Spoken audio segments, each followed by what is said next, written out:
Nigerian music video director praised Onyeagwalam, popularly known as Director Pink. And Director Pink has revealed why she gave up on pursuing her acting career.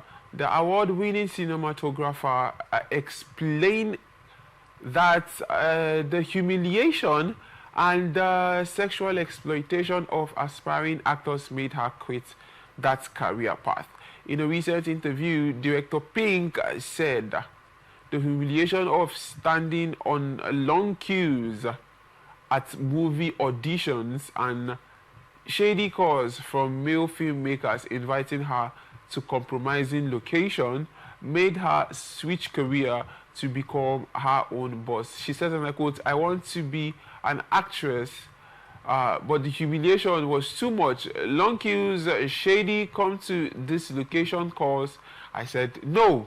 That's when I chose to be my own boss, she said. Director Pink added that being a music video director is also challenging, but she is willing to make sacrifices for the career. She urged up and coming music video directors to be patient and embrace delayed gratification, stressing that it took those at the peak years to achieve their current status. I mean, this has some similarities to our last story, but I'd like to get your point of view nonetheless to this particular story. All right. It's a rather unfortunate one, and we had a conversation. I and a bunch of OAPs and some of the newest editors at Make FM. We had a conversation about this where we had about 3 guys against 4 or 5 females, and we were talking about this thing. Yeah, it's a rather unfortunate one. It's a rather unfortunate one where females, I believe everybody should be judged on the merit of what they provide, and not necessarily because of their looks or their features or anything of that nature. Because at the end of the day, it's about providing value.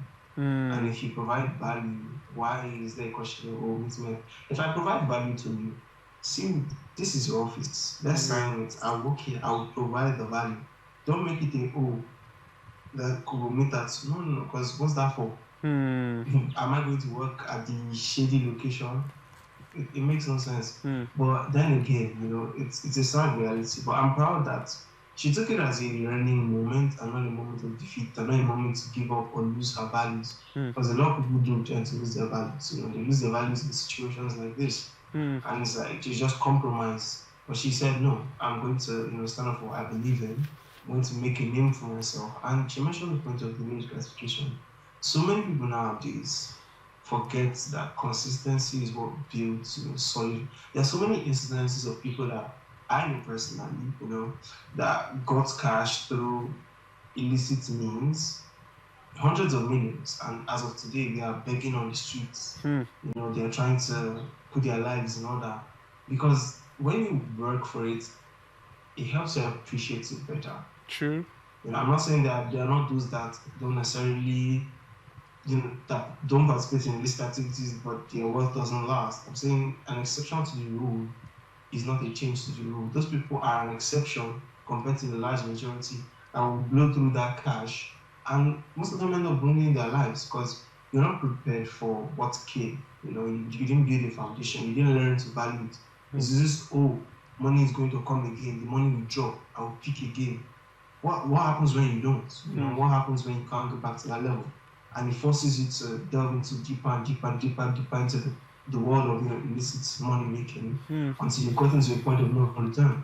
So delayed gratification is also another thing.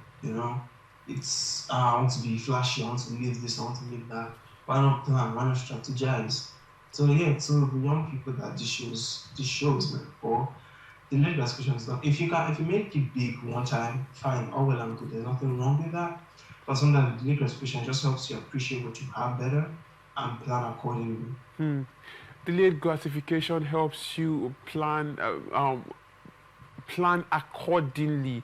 I think that's like that's the crown at the head of this conversation, really, because when things you aren't prepared for come to you, they have the likelihood or tendency to ruin you because you have no plan for what came. You are unprepared for what came. You just want it at that moment. And sometimes I also ask myself, what if God answers all everybody's prayer the moment they prayed, they made those prayer and how they asked for it? What would the world look like? Have you ever wondered what the world will look like, or what filled with chaos? And sometimes I see people say, okay, God, they pray for a car. God, I want a car. Now, how many people do we have in the world? And imagine God giving everybody a car. Where would the road, where is the road that all these people would drive this car to? Have you ever the traffic that would be on the road right now would be massive. You see, the thing for me is, Yeah. there's a reason why man is not God, Yeah. man is not God. So, with regards to answering of prayers, I can't give you, a breakdown of why a specific prayer is answered, vice versa, but I believe if God willed it to happen and say, okay, everybody got a car, I believe He would give at least those in charge of this the wisdom, to construct enough roadways. Because there is land. If you're driving along this effect, there is land. You just might construct some developmental challenges too. But that the literal, distinction aside, I agree with your point. Sometimes, a lot of times, we feel we're ready for certain things, and then we're not. So we go through more things that shape us to receive what we're praying. Yeah, we go through more things that shape us to receive what we want or we're going through.